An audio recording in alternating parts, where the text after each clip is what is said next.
आज हामीहरूसँगै परीक्षालाई जितेर स्वर्ग प्राप्त गरौं भन्ने शीर्षक अन्तर्गत परमेश्वरको वचन अध्ययन गर्ने समय लिनेछौं। विश्वासको उजाड स्थानको बाटोमा हिँड्ने क्रममा दिनहुँ जसो परीक्षाको सामना गर्नुपर्ने हुन्छ। तर परीक्षाहरूलाई केही न केहीको ठान्दै जित्ने मानिसहरू हुन्छन् भने साना ठूला परीक्षाहरू आइपर्दाखेरि ठेस खाएर लोट्ने मानिसहरू पनि हुन्छन्। परीक्षा चाहिँ हामीहरू स्वर्ग प्रवेश नगर्दासम्म विश्वासको जीवनभित्र हामीलाई सँगसँगै पछ्याउने प्रक्रिया हो। यसकारण आज परीक्षालाई कसरी जित्नुपर्छ भन्ने कुरा अनि हामीले मात्र परीक्षाहरूको सामना गर्नु परिरहेको नभएर विश्वासका पुर्खाहरू सबैले परीक्षाहरूको सामना गरेका थिए भन्ने वास्तविकतालाई बाइबल मार्फत एकपटक अध्ययन गर्दै स्वर्गप्रति कुनै हालतमा पनि हरेस नखाने हामीहरू हुन सकौं। दाजुभाइ तथा दिदी बहिनीहरू, आज सबात दिन हो, खुसीको दिन हो नि। परमेश्वरलाई धन्यवाद चढाउन पाउने र स्वर्गमा सबातको आशिष अझ जम्मा गर्न पाउने समय हो। सबात दिनको खुसीलाई राम्ररी नबुझेका मानिसहरूलाई एउटा उदाहरणद्वारा बताउँछु। मानिलिउँ अहिले यहाँहरूले बैंकमा पैसा जम्मा गर्दै हुनुहुन्छ।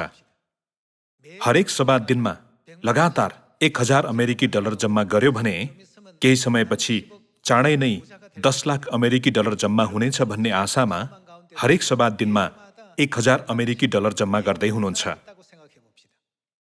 हरेक हप्ता पैसा जम्मा गर्नको लागि आफूले प्रयोग गर्ने कुराहरू, आफूलाई खान मन लागेका कुराहरू, आफूले रमाइलो गर्न चाहेका कुराहरू अनि संसारका मानिसहरूको जस्तो जीवन सबै त्याग्ने गरिन्छ। त्यसरी जम्मा गर्दै पछि कस्तो लाग्छ होला? हरेक पटक जम्मा गर्दै पछि ब्यालेन्स रकम बढ्छ। केही समय अघि मात्र 10,000 जम्मा गरेको थिएँ, अहिले त 50,000 भइसकेछ। कस्तो लाग्छ होला? हामीले सामान्य जीवन जिरहेको भए पनि जम्मा भएको कुल रकम देखेर एकदमै खुसी लाग्नेछ। स्वर्गको विषय र आत्मिक प्रसङ्गमा पनि उस्तै नै हो। सबात दिन मान्दै पछि स्वर्ग राज्यमा हाम्रो आशिष कति जम्मा भइरहेको होला भनेर हामीले सोच्नुपर्छ। अझ धेरै आशिषहरू जम्मा भएको देखेर हामीहरू एकदमै खुसी हुनेछौँ। हामीले म जस्तो मानिस पनि स्वर्ग जान सक्ने भए भन्ने सोच्दै खुसी साथ यो सबात दिनलाई स्वागत गर्नुपर्छ।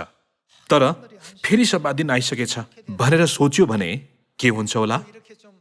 यसरी खासै खुसी मन नलिकन सबात दिनलाई स्वागत गरियो भने सबात दिन आशिषित बन्न सक्दैन नि, होइन र? अब केही समयपछि आँखाले नदेखेको, कानले नसुनेको, मानिसले मनमा नसोचेको महिमित र विलक्षणको संसार, स्वर्गको संसार हाम्रो निम्ति खोलिनेछ। त्यो महिमालाई सोच्यौं भने हामीहरू आज पनि उत्साहले भरिनेछौँ। यसै कारण आज हामीहरू भजन गाउँदा पनि हर्षित हुन्छौँ, प्रचार गर्दा पनि हर्षित हुन्छौँ। विश्वासको जीवन एउटा कर्तव्य जस्तो बन्यो भने त्यो अब उसो विश्वासको जीवन हुन सक्दैन। विश्वासको जीवन हाम्रो आशा बन्यो भने त्यो साँचो विश्वासको जीवन हुन सक्छ। कर्तव्य जस्तै गरी लगातार परमेश्वरमा आराधना चढाउने मानिसको विश्वास चाहिँ केही समय नबित्दै ढल्नेछ भन्ने कुरा हो। यस्तो मानिसको नजिक आउने कुरा भनेको नै परीक्षा हो। शैतानलाई मानिसको मनस्थिति एकदमै राम्ररी थाहा छ। यसै कारण त्यसले गर्जने सिंह जस्तै गरी वरिपरि खोजी हिँड्दै त्यस्तो मानिसको आत्मालाई प्रहार गर्ने अवस्थाहरू सृजना गरिदिन्छ। यसै कारण परमेश्वरले परीक्षालाई जसरी भए पनि जित्नुपर्छ, परीक्षाको सामना गर्नुपर्छ भन्ने वचन बाइबल मार्फत धेरै दिनुभएको छ। परीक्षा वा प्रलोभनलाई एक वाक्यमा अर्थ्याउने हो भने मुक्तिको बाटोमा बाधा पुर्याउने सम्पूर्ण कुराहरू हो भन्न सकिन्छ। त्यो कुनै साधन होस् अथवा मानिस, कुनै परिस्थिति होस् या त सामग्री, हामीलाई स्वर्ग जाने बाटोमा बाधा पुर्याउने सम्पूर्ण कुराहरू नै परीक्षा हो। यसकारण सियोनका परिवारहरूलाई अझ सजिलो गरी बुझाउनको निम्ति परीक्षालाई मैले 3 भागमा वर्गीकरण गरेको छु। पहिलो, सामान्यतया संसारमा परीक्षा भन्ने कुरालाई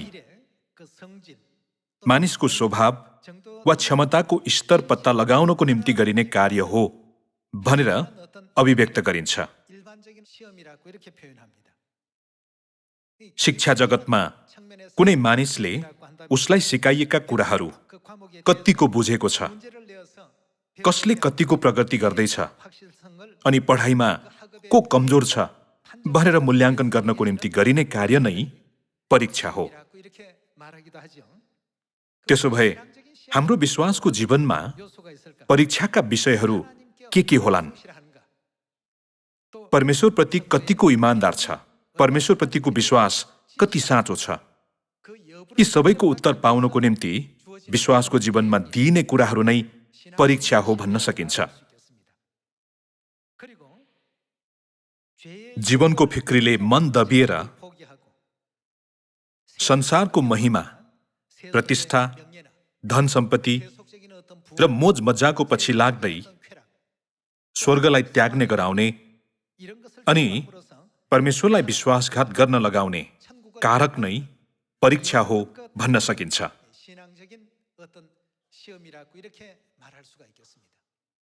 यी प्रलोभनहरूमा हामीहरू कदापि फस्नु हुँदैन। यसकारण बाइबलका शिक्षाहरूभित्र उत्पत्तिको समय, आदम र हब्बाको समयदेखि परीक्षा भन्ने कुरा अस्तित्वमा थियो। आदम र हब्बालाई पनि परीक्षा आइपरेको थियो। अब्राहम र अयुबलाई पनि परीक्षा आइपरेको थियो। अनि येशूज्यू पनि परीक्षा गरिनु भएको थियो। 40 वर्षे उजाडस्थानको यात्राको दौरान इस्राएलीहरूले दिनहुँ जसो परीक्षा र जाँचहरूको सामना गर्नु परेको थियो।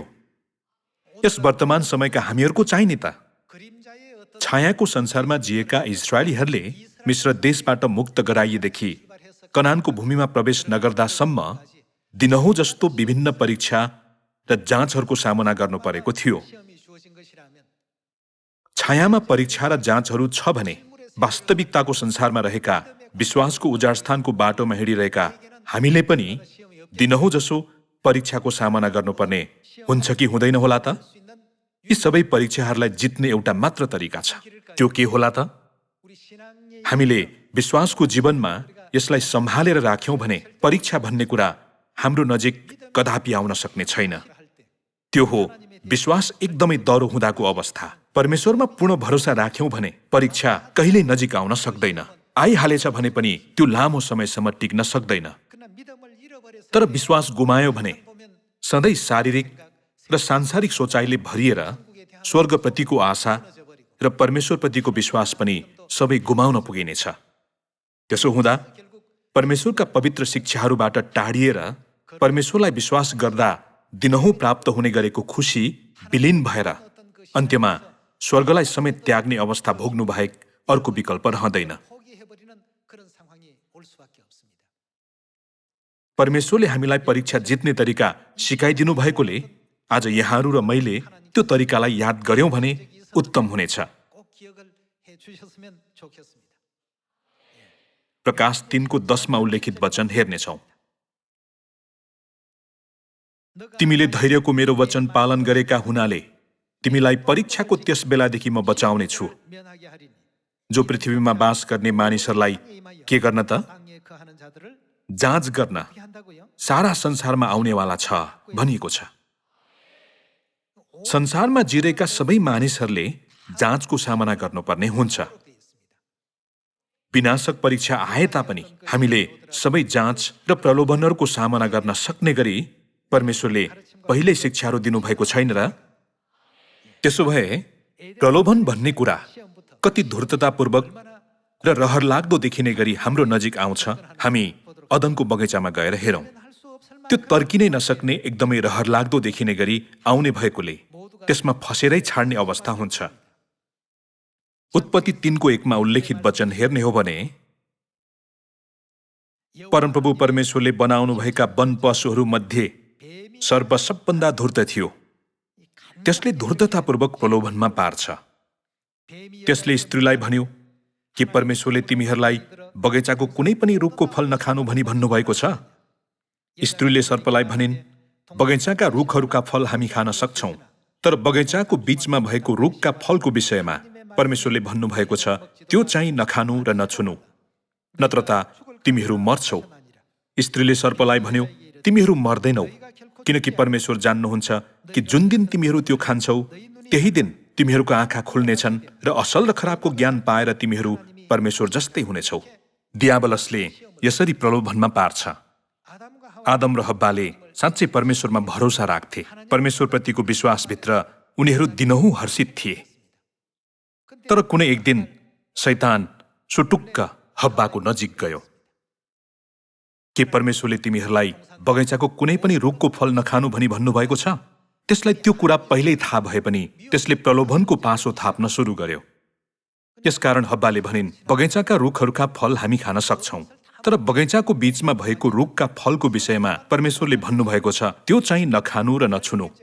शैतानले यो मौकाको फाइदा उठाएर हब्बाले एकपटक पनि नसोचेको विषयद्वारा तिनलाई आक्रमण गर्न थाल्यो। परमेश्वरले किन त्यसो भन्नुभएको होला? किन नखानु भन्नुभएको होला? तिमीलाई थाहा छ? त्यो खायौ भने तिमीहरूको आँखा खुल्नेछ अनि असल र खराबको ज्ञान पाएर सबै कुरा जानेर तिमीहरू परमेश्वर जस्तै हुनेछौ। परमेश्वर मानव जाति उहाँ भन्दा बुद्धिमान होस् भन्ने चाहनुहुन्न। त्यसैले त तिमीहरूलाई त्यो नखानु भन्नुभएको हो। तिमीहरूले त्यो खायौ भने पनि मर्दैनौ। एकपटक खाएर त। अब उसो हब्बाले परमेश्वरसँगै रहँदाको खुसीका पलहरू भन्दा शैतानले भनेको कुरामा मन लगाउन पुगिन्। तिनले कुनै कुरामा पनि ध्यान दिन सकिनन्, लगातार त्यही कुरालाई मात्र सोचिरहिन्। दाजुभाइ तथा दिदी बहिनीहरू, प्रलोभन भन्ने कुरा यसरी आउने गर्छ। तिनले त्यस्तै सोचाइ लिएर असल र खराबको ज्ञान दिने रुखको फललाई हेर्दाखेरि त्यो अब फरक देखिन थाल्यो। खानै नहुने फल होइन जस्तो देखिन थाल्यो। त्यो खानलाई असल र हेर्नमा रहर लाग्दो र बुद्धि पाउनलाई चाह गर्नुपर्ने सम्मको देखियो। त्यसअघि तिनी त्यसको नजिक समेत गएकी थिएनन्, तर अब चाहिँ नजिक गए पनि केही हुँदैन भनेर तिनले सोच्न थालिन्। शैतानले पूर्ण रूपमा तिनको सोचाइ परिवर्तन गरिदियो। त्यहाँबाट मानव जातिको पहिलो पाप सुरु भयो। यसबाट सबै मानव जातिमा पाप हस्तान्तरण हुने जस्तो दुर्भाग्यपूर्ण अवस्था सृजना भयो नि, होइन र? यस्ता कुराहरू नै परीक्षा हो। परीक्षामा पर्दाखेरि परीक्षामा पार्ने व्यक्तिले भनेको कुरालाई पछ्यायो भने आफूलाई खुसी मिल्छ जस्तो, कुनै महान कुरा हुन्छ जस्तो लाग्छ।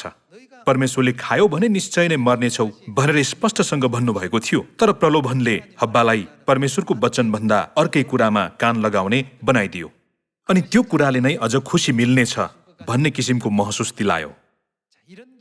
यो नै आदम र हब्बाले भोगेको परीक्षा थियो। अन्त्यमा तिनीहरू असल र खराबको ज्ञान दिने रुखको फल खाएर प्रलोभनमा फसे। विद्यालयमा दिने परीक्षासँग तुलना गर्ने हो भने यो चाहिँ परीक्षामा फेल हुनु जस्तै हो। अन्त्यमा आदम र हब्बा असल र खराबको ज्ञान दिने रुखको फल खाएर प्रलोभनमा फसे अनि तिनीहरू परमेश्वरको विपक्षमा उभिएकाले त्यो समयदेखि तिनीहरू परमेश्वरको नजरबाट लुक्न थाले। तिनीहरूले उहाँबाट टाढिएको महसुस गरे। परमेश्वरले ए आदम, ए हब्बा भनेर बोलाउनु हुँदा तिनीहरूले लुकेर हजुर हामी यहाँ छौं भने। त्यसअघि परमेश्वरको पाइलाको आवाज मात्र सुन्यो भने पनि खुसीले फुरुङ्ग हुँदै दौडेर उहाँ कहाँ जाने मानिसहरू अब चाहिँ डरले परमेश्वरलाई हेर्न समेत नचाहने अवस्थामा पुगे। तिनीहरूलाई आफूले गल्ती गरेको हो भन्ने वास्तविकता राम्रोसँग थाहा भएकोले त्यस्तो भयो।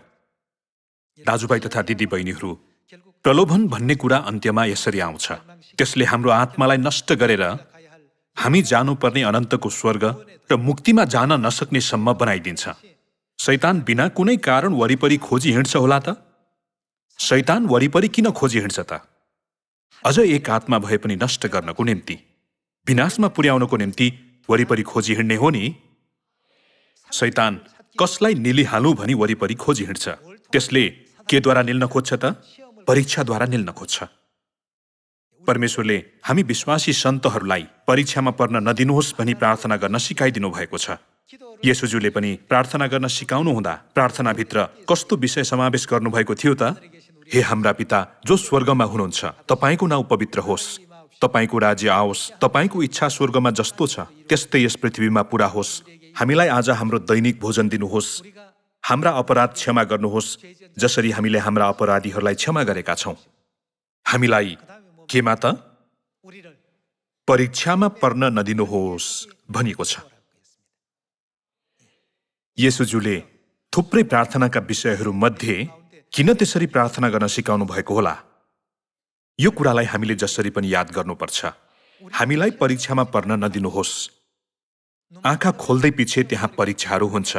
कुनै काम गर्यो भने त्यहाँ परीक्षा उत्पन्न हुन्छ। मानिसहरू भेला भए भने पनि त्यहाँ परीक्षाहरू हुन्छ। शैतान सधैँ वरिपरि आत्माहरू खोजी हिँड्छ। त्यसले हामीलाई परीक्षामा ठ्याक्कै पार्ने किसिमको राम्रो अवस्था सृजना गरिदिन्छ। परमेश्वरलाई त्याग्ने र सत्यतालाई पनि त्याग्ने गराउनको निम्ति त्यसले प्रलोभनमा पार्ने गर्छ अनि त्यसले हामीलाई स्वर्गप्रति हरेस खानतिर उक्साउने अवस्थाहरू सृजना गरिदिन्छ। विश्वासका सबै सन्तहरूले परीक्षाहरूलाई जित्नको निम्ति प्रयत्न गर्नुको कारण चाहिँ जित्नेहरूको लागि परीक्षा चाहिँ अब उसो परीक्षा नै नरहने भएकोले हो।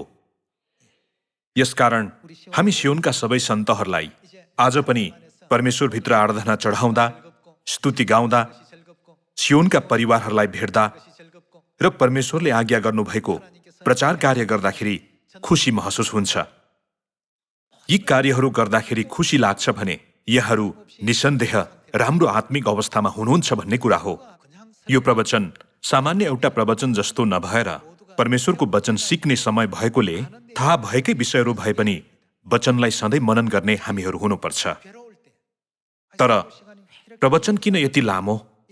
मैले गत पटक सुनिसकेको प्रवचन हो, यसरी लगातार उही भिडियो दोहोऱ्याएर हेर्ने मन छैन भन्दै दिक्क महसुस हुन्छ भने गर्जने सिंह जस्तै खोजी हिँडिरहेको शैतानको निशाना बन्न सक्ने अवस्थामा छु भनेर सोच्दा हुन्छ। हामीले आफूलाई त्यो अवस्थामा कदापि धकेल्नु हुँदैन नि। यसकारण अन्त्यमा आदम र हव्वा प्रलोभनमा फसेर मूल पापको सृजना भयो भनेर बाइबलमा अभिलेख गरिएको छ। मानव जातिको पहिलो पाप नै परीक्षामा हार खाएकोले सृजना भएको थियो। यस विषयमा सोच्ने हो भने यो परीक्षा भन्ने कुरा हाम्रो विश्वासको जीवनको कति दुष्ट तत्व हो अनि यसलाई कसरी इन्कार गर्नुपर्छ भन्ने कुरा हामीहरू बुझ्न सक्छौं नि। परीक्षाले सांसारिक महिमा, प्रतिष्ठा, सम्पत्ति, मोजमजा र पापतिर लोभ्याएर स्वर्गप्रति हरेस खान र परमेश्वरलाई विश्वासघात गर्नतिर उक्साउँछ। यसकारण मेरो आत्मा त्यो अवस्थातिर झन्झन ढल्किरहेको छ। स्वर्ग जाने कुरामा खासै खुसी लाग्दैन भन्ने सोचाइ आइरहेको छ भने शैतानले गर्जने सिंह झैं खोजिरहेकाहरू मध्ये एकजना म हुन सक्छु भन्ने कुरालाई हामीले अनिवार्य याद राख्नुपर्छ। येशूले परीक्षालाई कसरी जित्नु भयो त? यो परीक्षाका कारण उहाँले कति कष्ट भोग्नुभयो, उहाँ त्यसप्रति कति सचेत हुनुभयो। हामी एकपटक त्यो दृश्य हेरौं। मत्ती अध्याय 4 मा हेरौं। 4 को 1 मा हेर्ने हो भने, तब दियाबलसद्वारा परीक्षा गरिनलाई पवित्र आत्माद्वारा येशू उजाड स्थानमा लगिनुभयो। उहाँ 40 दिन र 40 रातसम्म उपवास बसिसकेपछि भोकाउनुभयो। उहाँले 40 दिन र 40 रातसम्म उपवास बस्नुभयो। 3 दिन मात्र उपवास बस्दा त अगाडि अँध्यारो देखिएर शरीरको पुरै शक्ति हराउँछ भने येशूज्यू 40 दिन र 40 रातसम्म उपवास बस्नुभयो। उहाँलाई कति चरम कष्ट भयो होला भनेर हामीहरू बुझ्न सक्छौं। पद 3 मा, तब परीक्षा गर्नेले अर्थात् शैतानले उहाँ कहाँ आएर भन्यो, तपाईँ परमेश्वरका पुत्र हुनुहुन्छ भने यी ढुङ्गाहरूलाई रोटी होउन् भनी आज्ञा दिनुहोस्। तर येशूले जवाब दिनुभयो, लेखिएको छ, मानिस रोटीले मात्र होइन तर परमेश्वरको मुखबाट निस्केको हरेक वचनले जीवित रहँदछ। शैतानले तपाईँ अहिले एकदमै भोकाउनु भएको छ नि, त्यसो भए यी ढुङ्गाहरूलाई रोटी बनाइ हेर्नुहोस् त भन्यो। तब येशूले के भन्नुभयो त? उहाँले शैतानलाई उल्टे एउटा सबक सिकाइदिनुभयो। उहाँले मानिस रोटीले मात्र जीवित रहन सक्छ भनेर त कसरी भन्न सक्छस्? मानिस परमेश्वरको मुखबाट निस्केको हरेक वचनले जीवित रहँदछ भन्नुभयो। येशूजुले परीक्षालाई जित्नुको साथै शैतानलाई अक्कन बक्क पर्ने गरी सबक सिकाइदिनुभयो। यसकारण शैतानले दोस्रोपल्ट परीक्षा गर्यो। पद 5 मा हेर्ने हो भने तब दियाबलसले उहाँलाई पवित्र नगरमा लगेर मन्दिरको शिरमा खडा गरायो र उहाँलाई भन्यो, तपाईँ परमेश्वरका पुत्र हुनुहुन्छ भने यहाँबाट तल हामफाल्नुहोस्, किनभने यस्तो लेखिएको छ, उहाँले आफ्ना दूतहरूको जिम्मामा तिमीलाई दिनुहुनेछ र तिनीहरूले तिमीलाई आफ्ना हातै थाम्नेछन्, नत्र त तिम्रो खुट्टा ढुङ्गामा ठोकिनेछ। येशूले त्यसलाई भन्नुभयो, लेखिएको छ, तैँले परमप्रभु आफ्ना परमेश्वरको परीक्षा नगर्नु। परमेश्वर परीक्षा गरिनुपर्ने अस्तित्व हुनुहुन्न। उहाँले त्यसो गर्न सक्नुहुन्छ कि सक्नुहुन्न होला भन्दै यसरी परीक्षा गरिनुपर्ने अस्तित्व हुनुहुन्न। हामीले विश्वास गर्नुपर्ने अस्तित्व हुनुहुन्छ। यसै कारण व्यवस्था अध्याय 6 मा हेर्ने हो भने परमेश्वरको परीक्षा नगर भनिएको छ। परमेश्वरको परीक्षा गर्नेहरूले दुर्भाग्यपूर्ण परिणाम भोगेका थिए। इस्राएलीहरू नष्ट हुनुको सबैभन्दा ठूलो कारण नै परमेश्वरको परीक्षा गरेकोले थियो। सोही कारणले तिनीहरू नष्ट भएका अभिलेखहरू बाइबलमा धेरै देख्न सकिन्छ। यहाँ हेर्दा पनि तैँले परमप्रभु आफ्ना परमेश्वरको परीक्षा नगर्नु भन्नुभएको छ। पद 8 मा हेर्ने हो भने फेरि दियाबलसले उहाँलाई एउटा अल्गो पर्वतमा लगेर संसारका सबै राज्य र तिनको वैभव उहाँलाई देखायो र उहाँलाई भन्यो, तपाईले घोप्टेर मलाई दण्डवत गर्नुभयो भने यी सबै थोक म तपाईलाई दिनेछु। फेरि भन्नुपर्दा शैतानले येशूजुलाई आफ्नो आत्मा बेच्न भनिरहेको थियो। शैतानले येशूजुलाई आत्मा बेच्नुभयो भने सबै कुरा दिने प्रस्ताव राख्दाखेरि येशूजु हाँस्नुभयो। येशूजुले किन त्यस्तो अभिव्यक्ति दिनुभएको होला?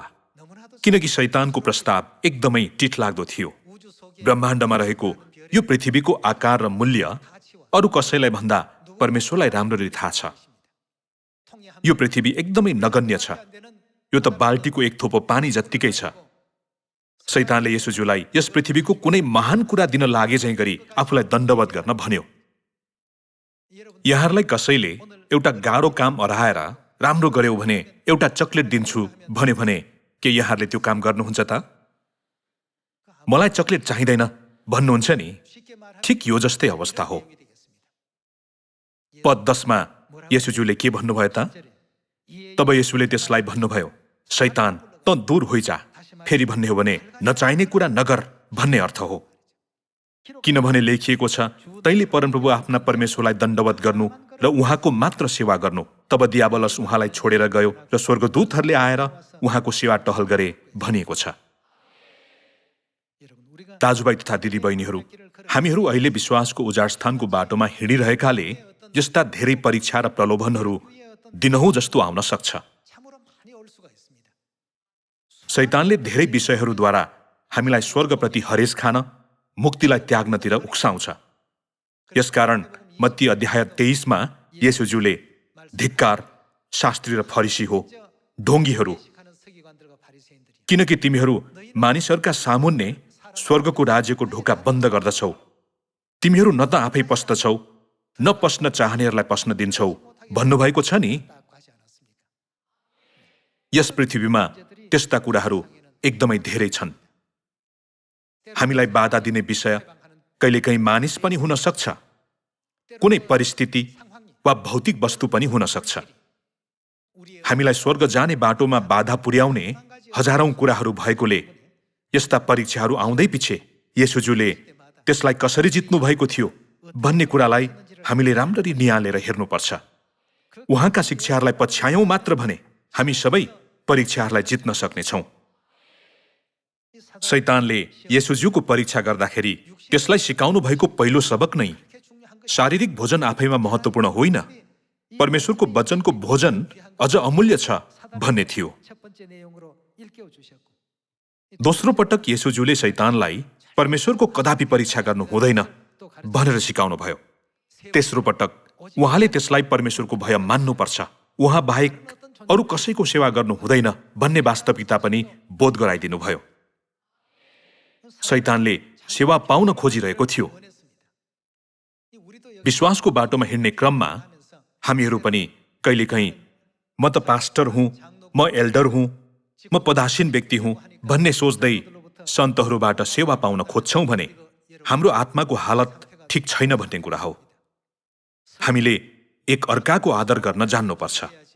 केही पाउन चाहने मन आउँछ भने आफ्नो अवस्था अलि ठिक छैन भन्ने महसुस गरेर परमेश्वरमा प्रार्थना चढाउनुपर्छ।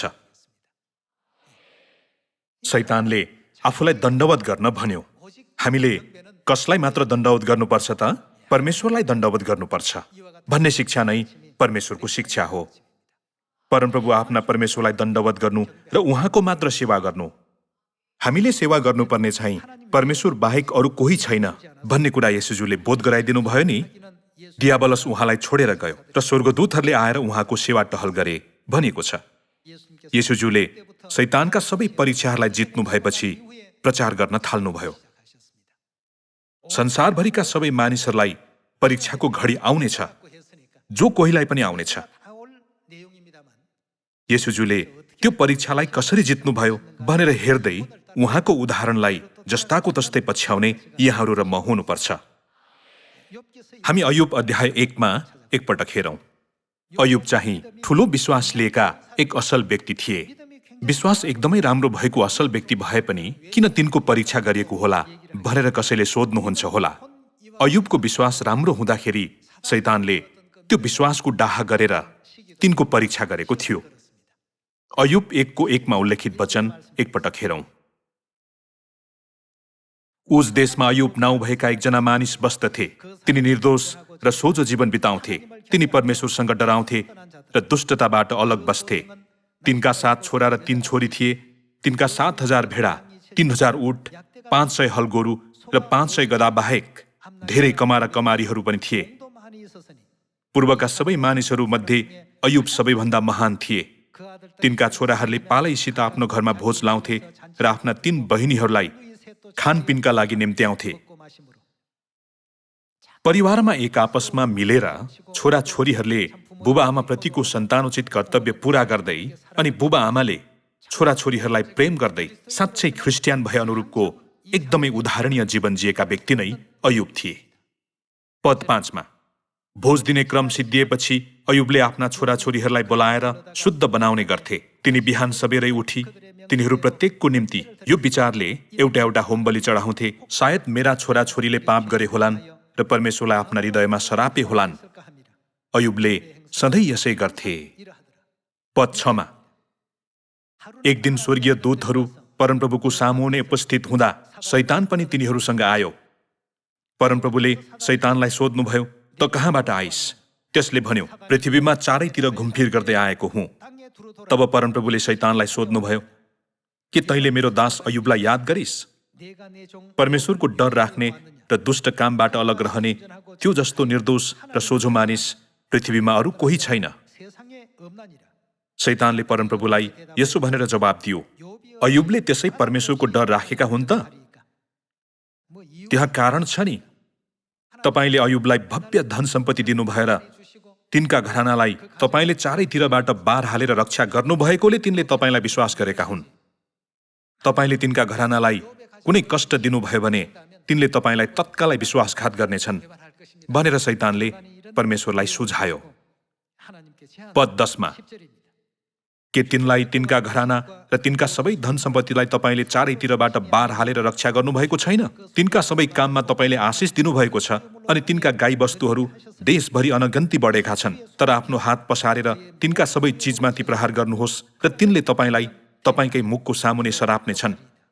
तब परमेश्वरले मेरा दास अयुबले कदापि त्यसो गर्ने छैन भन्नुभयो। पद 12 मा लगातार हेरौं।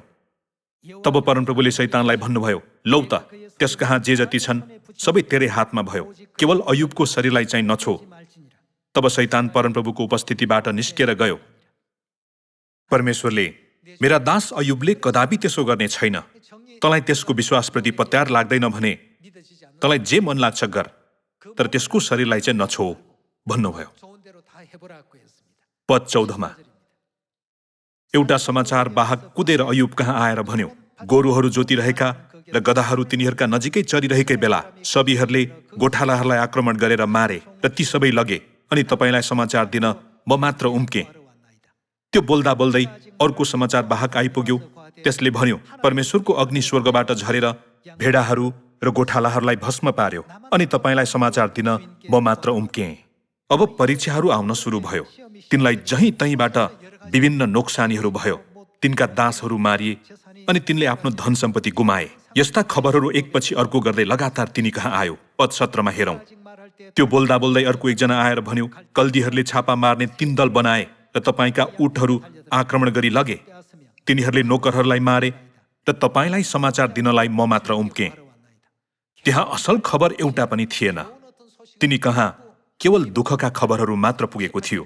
पद 18 मा त्यो मानिस बोल्दा बोल्दै एकजना आइपुग्यो र भन्यो, तपाईँका छोराछोरीहरू आफ्ना जेठा दाजुको घरमा खानपान गर्दै थिए। त्यसै बेला मरुभूमिबाट अचानक आँधी बेहरी आएर घरको चारै कुनामा हान्यो र त्यो घर ती जवान मानिसहरूमाथि ढलेर तिनीहरू सबैलाई थिचेर मार्यो। अनि समाचार दिन म मात्र उम्के। तिनका छोराछोरीहरू सबै मरे अनि धन सम्पत्ति एकपछि अर्को गर्दै सबै मासिए। पद 20 मा यो सुनेर अयुब उठे र तिनले आफ्नो लुगा च्याते। तिनले आफ्नो कपाल खौरे र भुइँमा घोप्टो परेर दण्डवत गरी भने, म आफ्नी आमाको गर्भबाट नाङ्गै आएँ अनि म नाङ्गै फर्केर जानेछु। खाली हात जन्मिएको थिएँ, खाली हात मर्नेछु भन्ने अर्थ हो नि। परमप्रभुले दिनुभयो अनि परमप्रभुले लानुभयो। परमप्रभुको नाउँ धन्यको होस्। यी सबै कुरामा अयुबले परमेश्वरलाई गलत कामको दोष लगाएर पाप गरेनन् भनेको छ। दाजुभाइ तथा दिदीबहिनीहरू, एक्कासी यस्तो अवस्था आफ्नो परिवारमा आइपर्यो भने कस्तो सोचाइ आउँछ होला? म त परमेश्वरलाई राम्ररी विश्वास गर्छु, तर किन मेरो परिवारलाई यस्तो आइपरेको होला? अयुबका सबै भेडाहरू र ती भेडाहरूको रखवाला गरिरहेका गोठालाहरू मारिए। तिनका छोराछोरीहरू पनि मारिए अनि सबै धन सम्पत्ति नष्ट भयो। तर अयुबले, म आमाको गर्भबाट खाली हात आएँ, खाली हात फर्किनु त स्वाभाविक कुरा होइन र? परमप्रभुले दिनुभयो अनि परमप्रभुले लानुभयो। परमप्रभुको नाउँ धन्यको होस् भने। यी सबै कुरामा अयुबले परमेश्वरलाई गलत कामको दोष लगाएर पाप गरेनन् भनिएको छ। तिनका सबै छोराछोरीहरू घर ढलेर सबै एकसाथ मारिए।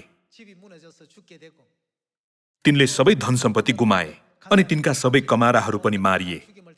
यस्तो विषम परिस्थितिमा के यहाँहरू अयुबले भने चाहिँ भन्न सक्नुहुन्थ्यो होला त? मलाई यो अयुबको पुस्तक पढ्दै पछि अयुब यो संसारका मानिस नै होइनन् जस्तो लाग्छ। यिनी उत्कृष्ट छन्। परमेश्वरले किन यस्ता विषयहरूलाई बाइबलमा अभिलेख गर्नुभएको होला? ती सबै हाम्रै शिक्षाको निम्ति हो भनेर परमेश्वरले रोमी अध्याय 15 मा वर्णन गरिदिनु भएको छ नि, होइन र? हामीले पनि यस्तै विश्वास लिन सकौं भनेर यी वचनहरू दिनुभएको होइन र? पद 2 मा हेरौं। अर्को एक दिन स्वर्गदूतहरू परमप्रभुको सामुन्ने उपस्थित हुँदा शैतान पनि आफूलाई उहाँको अगाडि उपस्थित गराउन तिनीहरूसँगै गयो। अनि परमप्रभुले शैतानलाई सोध्नुभयो, त कहाँबाट आइस? त्यसले भन्यो, पृथ्वीमा चारैतिर घुमफिर गर्दै आएको हुँ। तब परमप्रभुले शैतानलाई भन्नुभयो, के तैँले मेरो दास अयुबलाई याद गरिस्? परमेश्वरसँग डर राख्ने र दुष्ट कामबाट अलग रहने त्यो जस्तो निर्दोष र सोझो मानिस पृथ्वीमा अरू कोही छैन। बिना कारण त्यसलाई नाश गर्नलाई तैँले मलाई उस्काइस। तर त्यसको निष्ठा अर्थात् त्यसको विश्वास अझसम्म ढलपल भएको छैन। शैतानले परमप्रभुलाई जवाब दियो, चामको साटो चाम। आफ्नो ज्यान बचाउन मानिसले आफूसँग भएका सबै कुरा दिँदैन र? आफ्नो हात पसारेर तिनको शरीरमा चोट पुर्याउनुहोस् अनि तिनले तपाईँको मुखकै सामुन्ने तपाईँलाई सराप्नेछन्।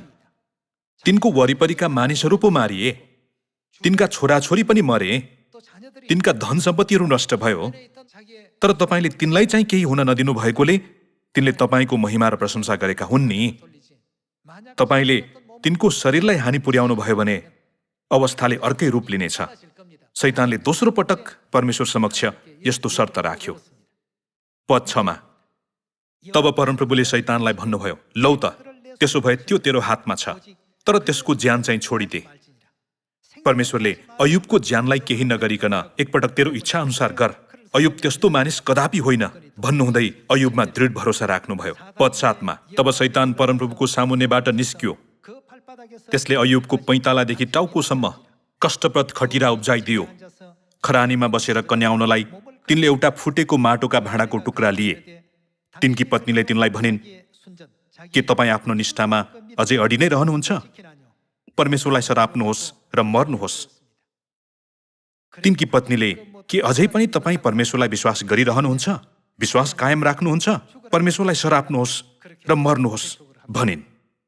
पद 10 मा हेर्ने हो भने अयुबले जवाब दिए, तिमी एक मूर्ख आइमाई जस्तै कुरा गर्दछौ। परमेश्वरबाट हामीले सुख चाहिँ ग्रहण गर्ने र दुःख ग्रहण नगर्ने? दाजुभाइ तथा दिदीबहिनीहरू, यहाँहरू हुनुभएको भए यसरी भन्न सक्नुहुन्थ्यो होला त, मैले अहिलेसम्म परमेश्वरबाट कति धेरै आशिष पाएको छु, यस्ता सानातिना समस्याहरू आइपर्नु कुन ठूलो कुरो हो र? यसरी भन्न सक्नुहुन्थ्यो होला त? दाजुभाइ तथा दिदीबहिनीहरू, परीक्षा आइपर्यो भने एकपटक अयुबको पुस्तक जसरी पनि पढी हेर्नुहोस्। अयुब साँच्चै महान व्यक्ति हुन्। अयुबको पैतालादेखि टाउकोसम्म कष्टप्रद खटिरा उब्जिएको थियो। एउटा माटोका भाँडाको टुक्रा लिएर शरीर कन्याउनु पर्ने अवस्था भएको थियो। परमेश्वरले अहिलेसम्म हामीलाई कति धेरै आशिष दिनुभएको छ नि। हामी सानो विपद पनि सहन सक्दैनौँ र भनेर तिनले भने। पद 10 मा फेरि एकपटक हेरौँ। अयुबले जवाब दिए, तिमी एक मूर्ख आइमाई जस्तै कुरा गर्दछौ। परमेश्वरबाट हामीले सुख चाहिँ ग्रहण गर्ने र दुःख ग्रहण नगर्ने? के हामीले परमेश्वरबाट आशिष मात्र ग्रहण गर्ने? हामीले दुःख पनि ग्रहण गर्न सक्नु पर्दैन र? यसो हुँदैमा के म नरक नै जानुपर्ने भएको छ र भन्ने कुरा हो। यी सबै कुरामा, आफूले बोलेको कुरामा अयुबले पाप गरेनन्। अयुब यस्तो अवस्थामा थिए। अन्त्यमा तिनले सबै परीक्षाहरूलाई जिते।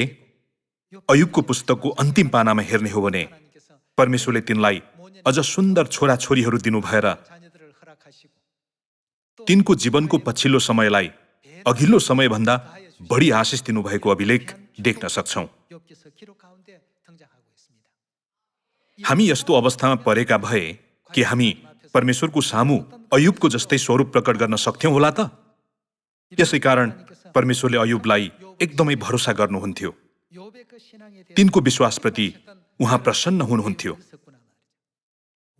यस्ता सबै परीक्षाहरूलाई जित्न सक्ने विश्वासको मनस्थिति हामीमा अनिवार्य हुनुपर्छ। जस्तोसुकै पीडा, कष्ट, सङ्कट वा कठिनाइहरू आए तापनि अयुब यसरी खुसी साथ जिएका थिए। अब शैतानले के गर्न सकेन त? अझै तिनको परीक्षा गर्न सकेन।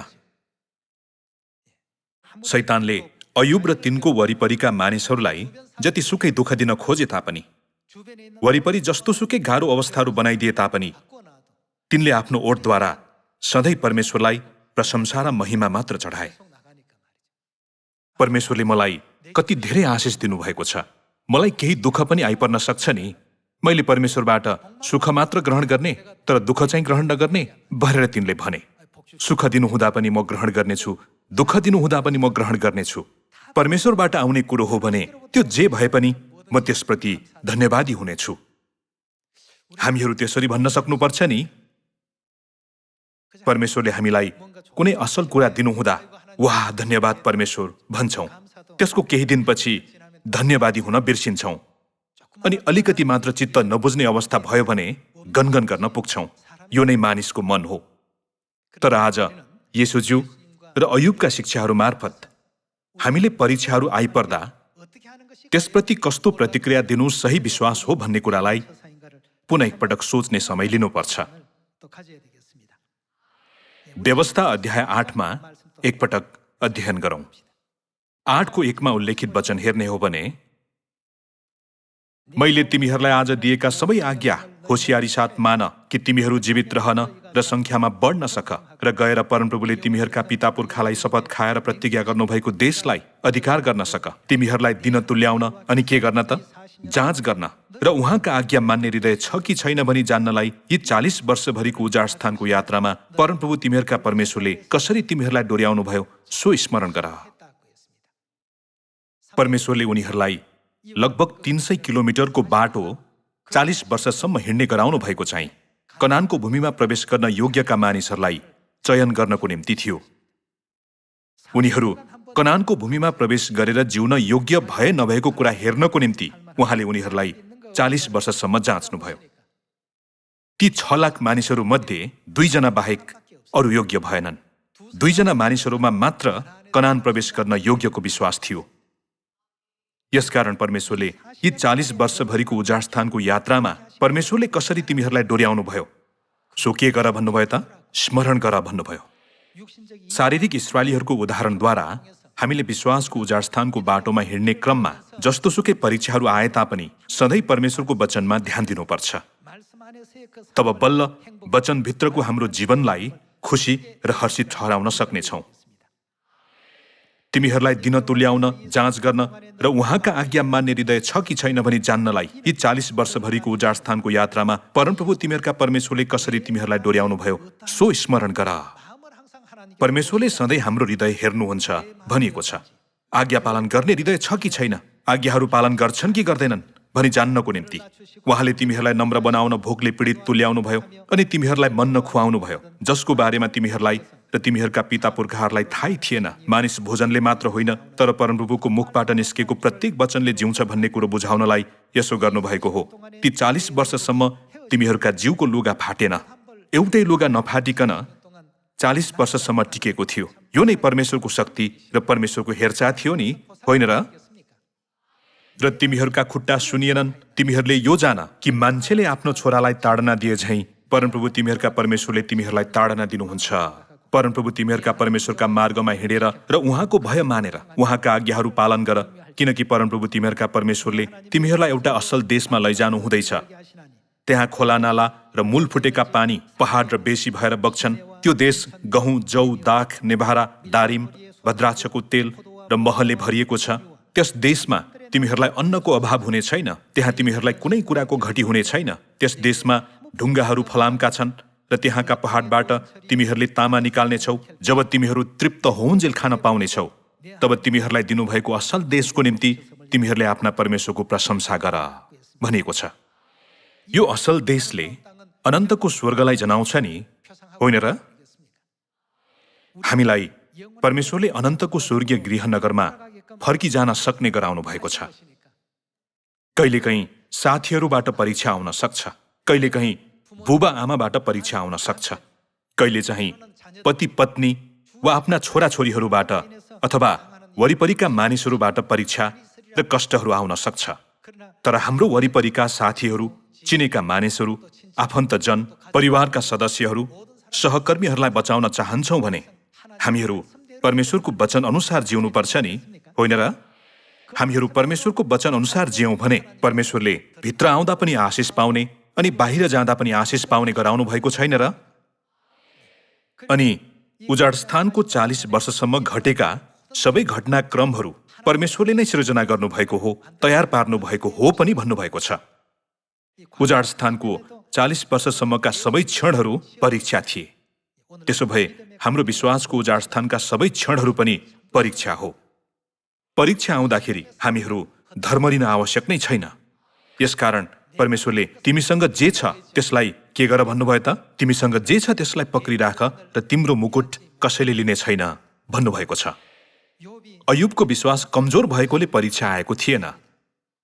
कहिलेकाहीँ विश्वास राम्रो भएका व्यक्तिहरूलाई पनि परीक्षा आउन सक्छ, अनि कहिलेकाहीँ विश्वास कमजोर भएकाहरूलाई वरिपरि खोजी हिँड्ने शैतानले निशाना बनाउन सक्छ। संसारका सबै मानिसहरूमाथि परीक्षा आइपर्नेछ भन्ने अगमबाडी भएकोले यस्ता परीक्षा र कष्टहरू आए तापनि पितामाताको वचनभित्र जहाँ डोर्याइए तापनि अन्त्यसम्म परमेश्वरलाई हेर्दै स्वर्गको बाटोमा हिँड्न सक्ने हामी सबैजना हुन सकौँ भन्दै आजको प्रवचन समाप्त गर्दछु। धन्यवाद।